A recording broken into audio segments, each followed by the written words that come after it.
Welcome to another episode of Corporate CPR, where we breathe life back into your organization projects and processes, giving you insights to recovery and avoiding corporate mortality events. Today, we'll be talking about how not to be scooped up unwillingly in an acquisition, and joining us to contribute to the conversation is Jason Radisson. Welcome, Jason. Thanks, Shannon. Pleasure to be on the show. Yeah, can you share a little bit about your background? Yeah, sure. So my name is Jason Radisson. I'm multiple founder, early stage startup and scaling stage startup executive. I had an earlier life in corporate mergers and acquisitions and as a McKinsey consultant. And the last 12, 13 years or so, I've been working in the gig economy, building companies, merging companies, and my most recent venture is a startup in the HCM space called Movo. Oh, we're so glad to have you.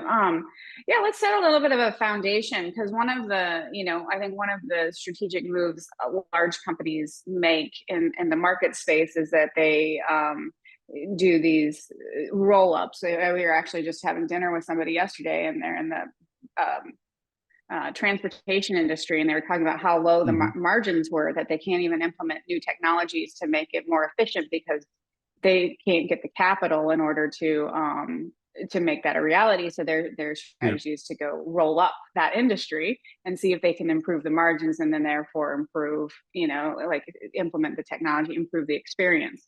But in your perspective and history, where do you see like that type of strategy happening a lot, or more common areas maybe? Yeah.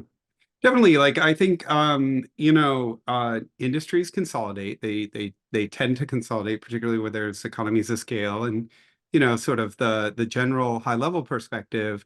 I think that when you get down to it, it's, do you really have a differentiating factor? Is it one that the market really appreciates? A lot of the things that you can do as a company exist along those planes, and then some of it is just the global movement of capital and who are people betting on. And that is, I think, as much a part of who ends up becoming winners. And I've seen it time and time again. We say in startups that you get to about Series D, and it becomes more about the global movement of capital than it actually is about the sustainable differentiation. People have backed a certain team or are betting on a particular market. And at Series D or so, you're talking, funding rounds are $100 million, could be, $500 million, $800 million. You start to get really big sums of money, and that really is more of what makes and breaks a company.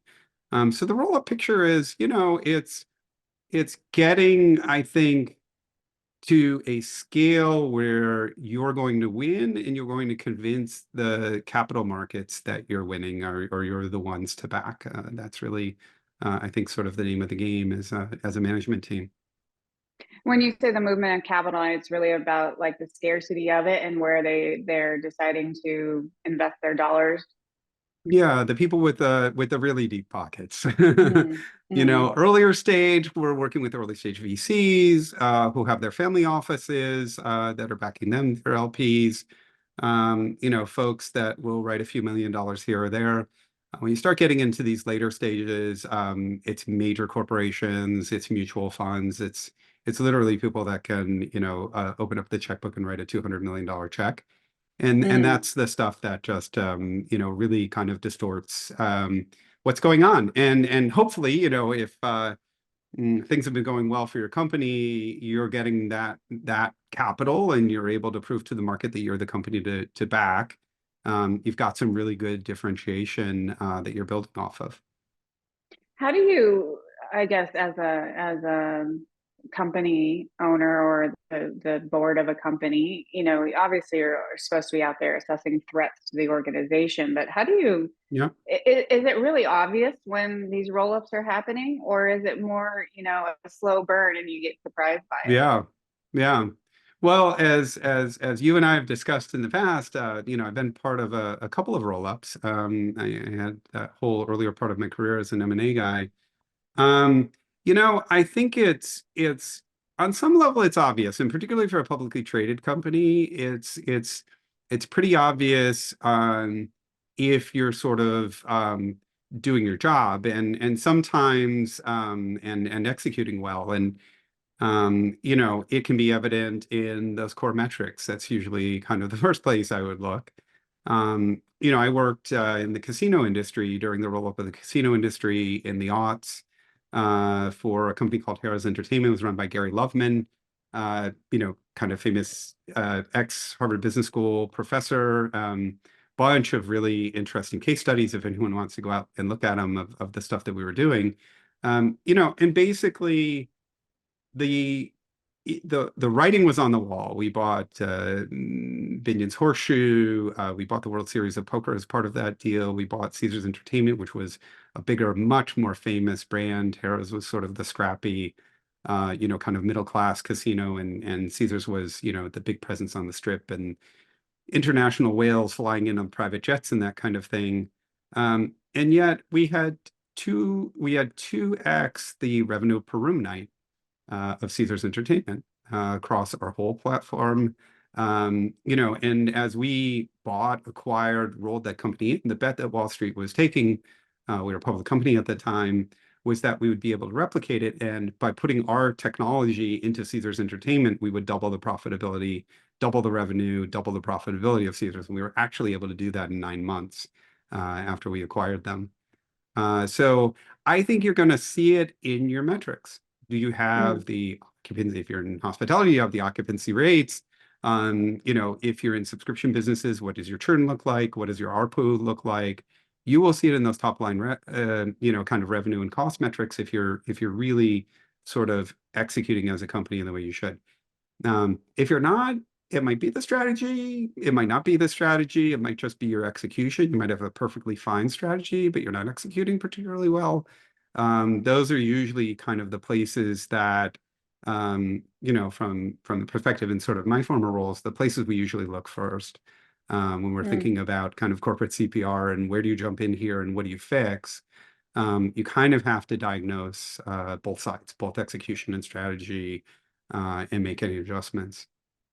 If you have a solid, if you know, if you're got a solid execution and your, you know, your numbers at the moment, you know, look good, does there become a time where the other, you know, the consolidation of companies get such a huge momentum that it can make you irrelevant? Or I mean, I suppose the answer to that is yes, but how do you avoid, I guess, that part happening? Yeah. Like, you know? Yeah.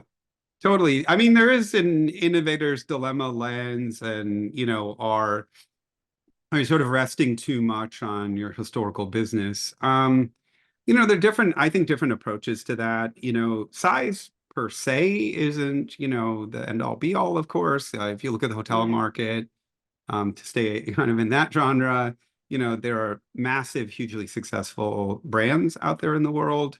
And yet there are fantastic niche brands that are hugely profitable, that have a loyal following and are fantastic businesses. So, you know, there are multiple strategies, and scale isn't the only answer, is what I would kind of say to that. But generally, you know, if you're up against a huge high scale company that has all kinds of cost advantages and efficiency advantages, buying power advantages, all the things that they might have, you've really got to double and triple down on your differentiation and making sure that you have a very loyal kind of niche that you know, you're going to be able to address that the big guys won't be able to. I think there's always room in almost any market for that. We talk about it all the time in the SaaS business because, you know, if you look at it, you know, could Microsoft, you know, build 1,000 narrow companies to go after the different things that SaaS companies and the SaaS industry, the startup industry is going after? Yeah, potentially. But it's awfully hard for them to do that, and it's awfully hard for them to serve each of those client niches in a very differentiated way. And it's a very sustainable model to be focused. So I think you've got to look at it. If there's a lot of consolidation happening in your industry, and you don't have a really, you know, sort of well dialed in narrow strategy, then I'd be asking questions around that and diagnosing it and trying to do something about it. Well, yeah, you're just making me think. So obviously, it sounds like having your tribe is really important. Your Yeah, loyal followers who seek yeah. you out. So, do you have thoughts about how to build that type of following? Yeah, it can be product led, you know, it can start in marketing. It's usually kind of got to be you know, a combination of the two. It can be bold moves and you might pilot around that. You know, you know, sort of a case study that comes to mind is sort of like Enterprise you know, versus Avis and Hertz and the other guys where Enterprise, I think, looked at monstrous competitors you know, was looking for a way to really develop a loyal following, and they decided to go after, you know, you know, the auto body shops and this type of thing, people whose cars were in the shop, Mm, as, you know, sort of an underserved, undermarketed, sort of underconnected market and to build a business there. It's incredibly hard to sort of, if somebody's done that well, it's hard to unseat them. It really is. mm. You know, if you look at that business even today, that's largely what people think about with enterprise is like, oh yeah, those are the guys who pick me up when my car's in the shop. When you said that, You know? that's where Enterprise will pick you up. I'm like, oh wait, I Yeah, remember that. exactly. You Mm, know, and perfectly successful strategy there mm. and, you know, well executed. So it can be wherever it, you know, however you slice and dice your market and whatever you decide you're going to go after and really serve well and be differentiated in. You were mentioning before, strategy and execution, and I think Hmm. one of the pitfalls, the things that can cause the mortality events is just getting too comfortable. So do you have, thoughts on how to, Yeah. you know, not rest on your laurels, to use a colloquialism? Execution is hard. You know, I've operated businesses for a long time. I think a few basic principles are, you know, just there's a certain amount of math that's involved and a certain amount of follow through in processes. And I don't mean, you know, operational processes need to be overburdened, but I definitely think they need to be goaled properly. And they need sort of a good operating cadence, you know, whatever that pulse is of your business, if it's weekly, if it's monthly, if it's quarterly, that you're getting good review and good follow up. And I think it's the goaling is so interesting, right? We've all been taught sort of like the OKR process, which, you know, Mm, is the was the Intel process that made it over to Google through a board member and, you know, has kind of become the de facto, you know, goaling and performance management process in Silicon Valley and in a big part of corporate America now. Um, you know, I think what we do in rapid scaling, which is where a lot of you know, the gig economy has been, the slight twist we have on it is they're not so much quarterly metrics or quarterly objectives as so much as vector-based goaling. So it's sort of your growth rate week over week is what you're goaled on. And, you mm, know, are you growing 3% week over week? Or are you growing 13% week over week? Or 100% monthly? Which was a good baseline that we had in Uber back when I was in Uber as an operator. So those are slight differences. And the nice thing about sort of being gold on a vector like that, on a growth vector, is it allows you to sort of compete with yourself. mm-hmm, You know, you're not so much whether or not the goal is right, you kind of quickly suss it out because it, you know, if your goal is 13% per week and no matter what you do and how much money and how many awesome team members you throw at the problem, you can only get to 8, there must be some other unlock that you're missing. And it forces some of those conversations. And then it's sort of it's always relatively fair and you know, sort of opens up the aperture for a team, for a new business to grow kind of super exponentially. And, you know, we've done different things with that. I think, you know, sort of throughout my career in the gig economy, a lot of what we like to do, one of the most successful strategies is sort of look at cities and markets and businesses as pairs. And so, you know, an example from my days in Uber would be, you know, I ran a region, a West Coast region, and I was paired with Florida. And Florida had been a year before my region opened up. And so the guy who was running Florida had all of his playbooks, had all of his experiences, had his vectors. And my goal was simply to beat his past. So I had, Mm. if you imagine, the team and sort of the way that they had set up and the way they had launched the market, and it really inspires you sort of internally to call that colleague up and say, "Hey, what did you guys do? Which of the playbooks were most effective? What would you have done differently if you were me and our team?" And really sort of glean all of that insight from the last time somebody did it. And I think it's missing in a lot of OKR or kind of traditional corporate processes is there's not really a way to sort of or the goal setting isn't necessarily geared into locked into internal knowledge sharing in the way that we did in the gig economy that Mm. I think was so successful. Do you mentioned that, the vector goals is you've seen it a lot in startups. Is it something that you Yeah. think is just relevant to them, or do you think that larger organizations should be doing that as well? Yeah, I think it's, it would be helpful to force a lot, probably it's got to match the department, obviously. If you sort of Mm. have a commodity that, is really only price based, maybe it doesn't work so well, or whatnot. But if you've got a really valuable product that's growing well, I do think it's helpful. The vector base forces you to look for new sources of growth Mm. continually, week over week, particularly if it's a weekly based kind of cadence. And I think, you look across sort of large businesses that serve, big pockets of consumers or tens and hundreds of thousands of small businesses with that kind of scale of operations. It's really helpful to think about things like that, and vector based just really worked for us well. But if your products become commoditized, aren't you at even more of a bigger risk of being, swooped up or folded into something? Yeah. So like if you want to, if that's the position you find yourself in, what should your focus Yeah, I think, we, when, maybe starting with the startup lens is, be? if it's worth the time for the capital markets to invest in a team to go tackle a challenge, then from the get-go, that team really has to have a clear picture about how they're going to differentiate. What's missing in the market, right? Here's this unmet demand that we see.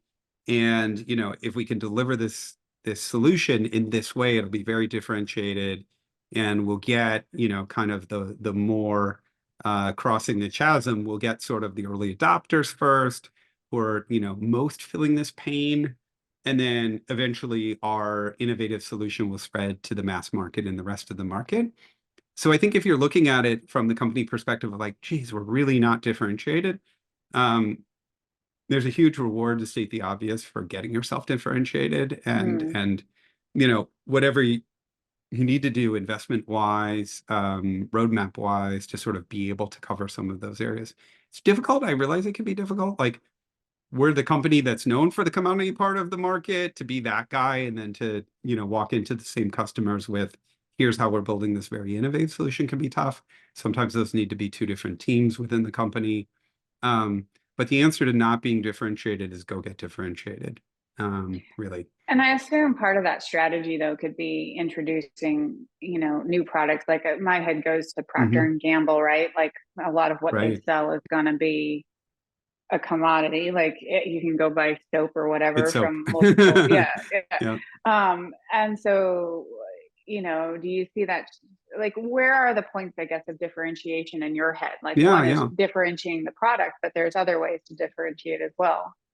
Totally. I mean, they can be product and they can be brand.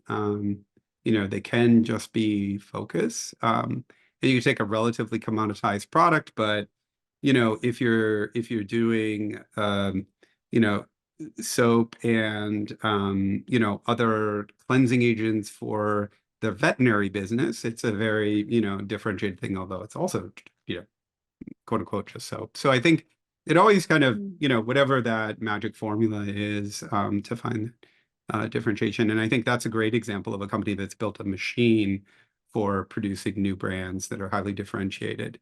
Mm. And some of the ones, we've been using, our folks have been using, our grandparents were using, that have still stayed relatively differentiated after all of these years, although, at the core, they are a perfume soap or, some more commodity basis. Hmm.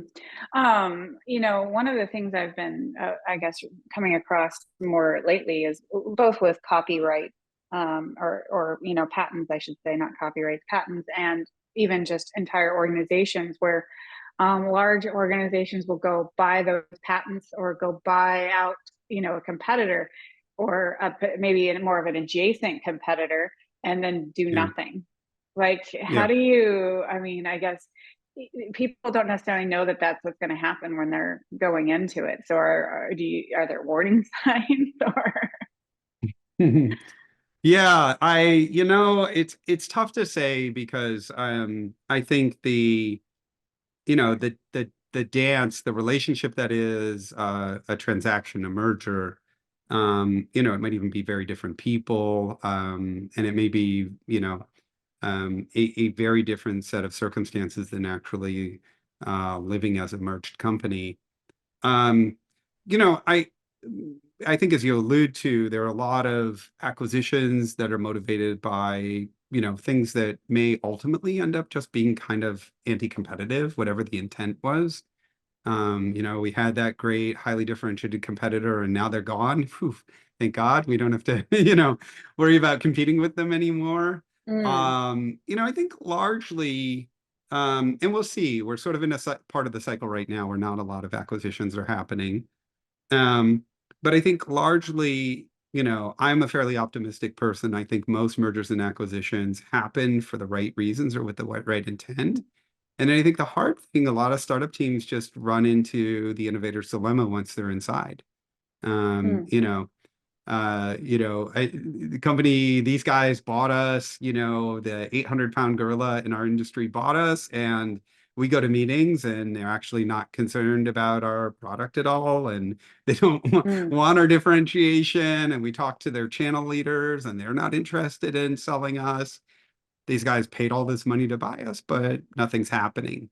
And I talk to founders all the time, and including in the HR space, I have a few mm, founder buddies who are kind of like, yeah, the last couple of companies that I've been in that got acquired, like the buyer didn't really do anything with us. Um, mm, Best intentions, and the deal team is doing this generally because there's somebody in the client organization that's sponsoring the acquisition that really wants the technology or the talent or both. And then, they get through the transaction and it just doesn't end up panning out that way. And, that's I think part of what is, one of the most common causes is just the challenge of sort of keeping in a large corporate, sort of keeping very true to the product purpose and sort of that ultimate product vision of what the company is trying to build. It gets watered down a lot in the matrix. And, that's why, I mean, I'm an investor also, and mm. I'm very bullish on the SaaS industry's ability to build a much better product than a big company. It just is. It's that focus with our customers, and most of us founders are extremely passionate about building Mm. the best product in the world that we can for that segment. Yeah, you're talking kind of around a more direct question I wanted to ask is, how many times do you think these things fail because an acquiring company fails to see what made the other company successful? And so, the first thing, Yeah. that seems in my head, because we've done from a project side mergers and acquisitions where we're responsible for bringing all the pieces together, is that that's the first thing everybody wants to do is they want either to gain the efficiencies of the shared service or they want to be able to get rid Right. of redundant duplicated systems, things like that. And so they just suck this other company in. Well, maybe the value was that level of independence, being able to do things different and not being part of a behemoth. Do you see that a lot? Yeah. Yeah. Oh, totally.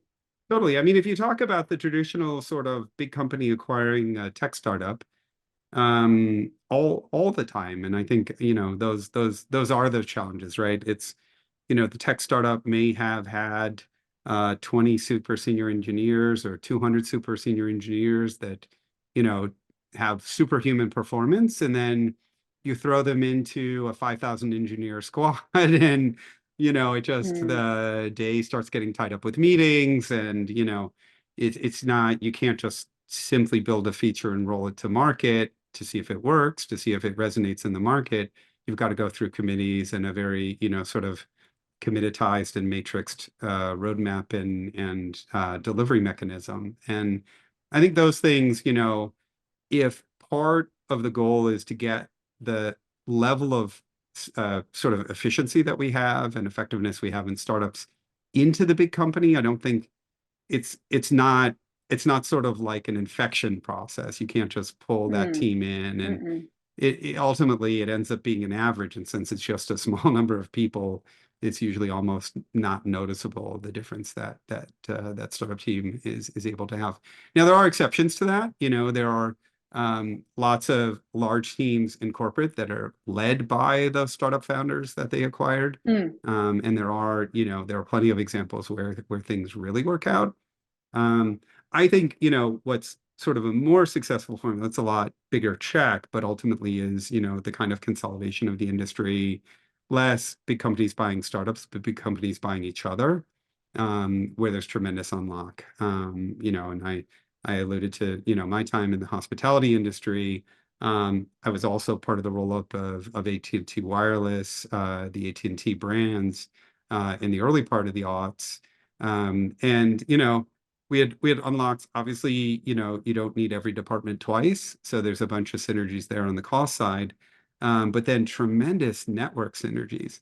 You know, mm, the companies that we were buying were complementary to our network, so automatically service would double, you know, in terms of network coverage for our customers.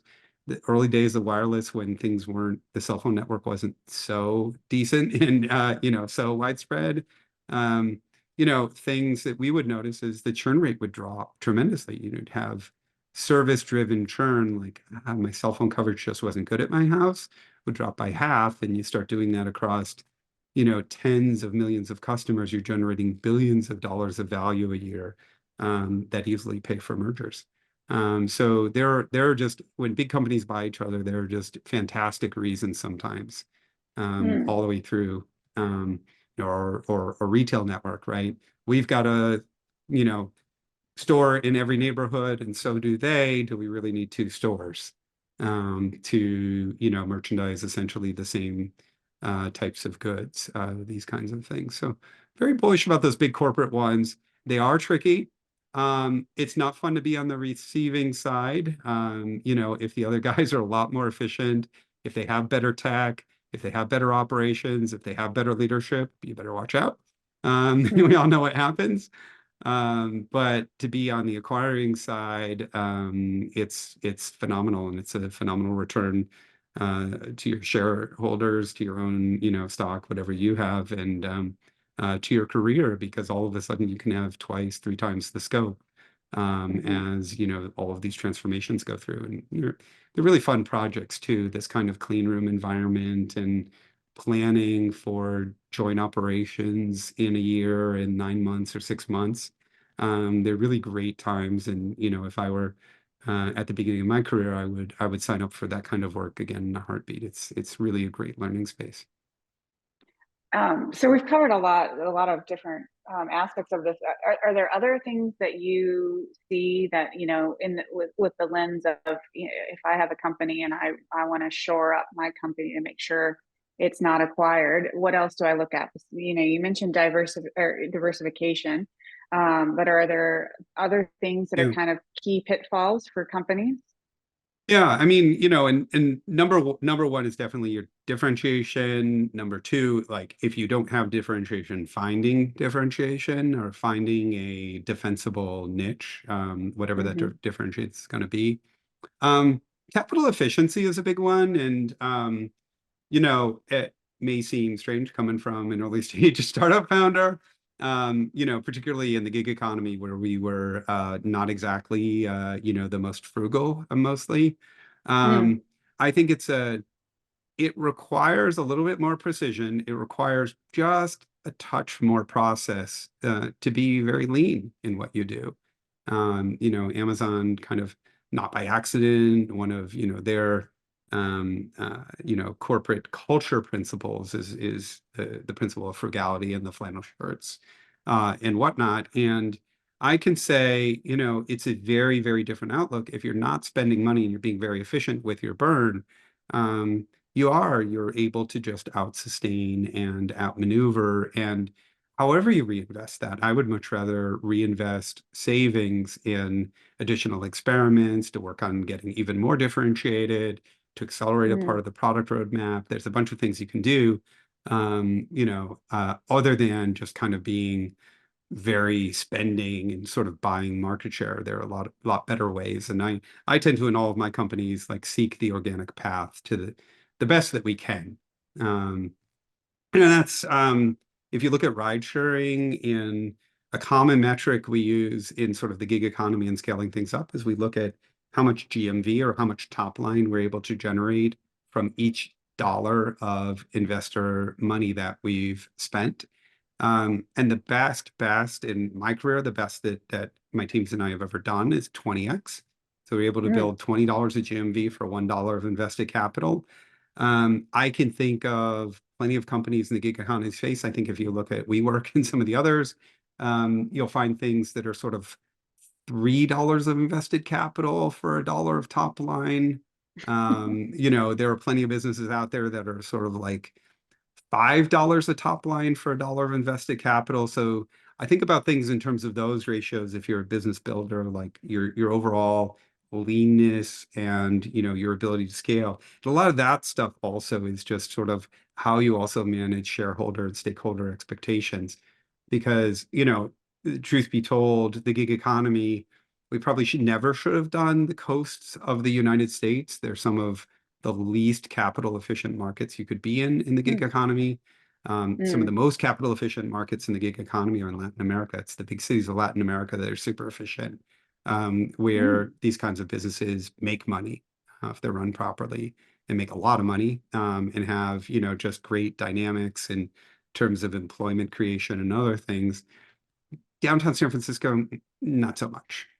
So, it's sort of, if you come at it, I think, with that leanness mentality, it leads you to a different strategy. It leads you to sort of a different sort of board dynamic if you're a founder like me and you're sort of thinking about, like, how do I manage expectations around things?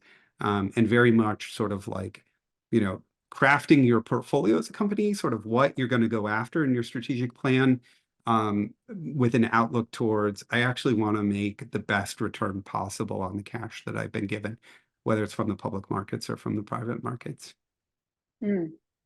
Well, excellent. Well, Jason, this has been a great conversation. I'd love to hear what your top three things you want to leave behind are. Yeah, I think, I said it a few times, but I have to reiterate Mm. differentiation. and Mm. and it just is. I think the second thing, we just spoke about sort of capital efficiency and frugality. I think that's, just in terms of overall sustainability.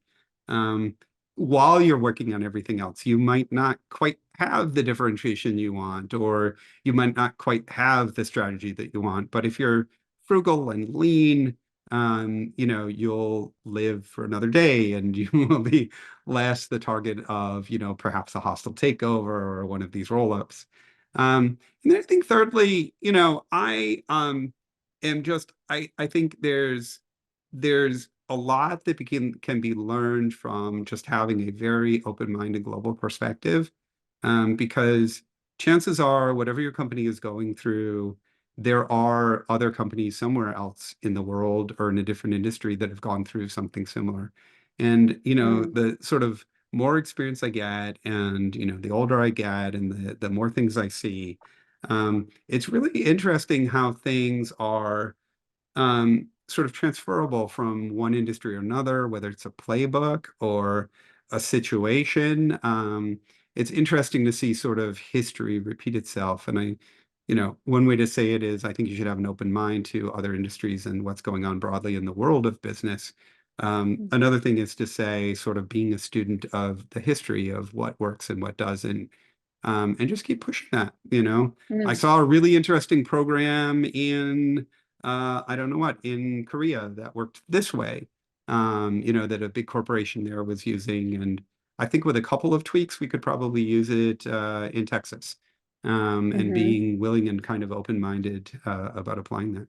And, you know, those would probably be my three. Oh, excellent. Well, how can folks get in touch with you or find out more about what you do? Yeah, our company, as I said, is a startup in the HCM space. It's called Movo. We're building the HCM for the frontline workforce. And we are reachable at movo.co. That's MOVO.co. Also on social media, particularly LinkedIn. We tend to be quite active there, and networked with the different uh, folks in our ecosystem. And there's lots of great stuff, content that we're publishing there all the time.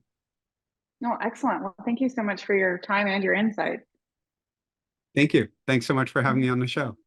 Yeah. And to our audience, until next time, keep your organizations healthy.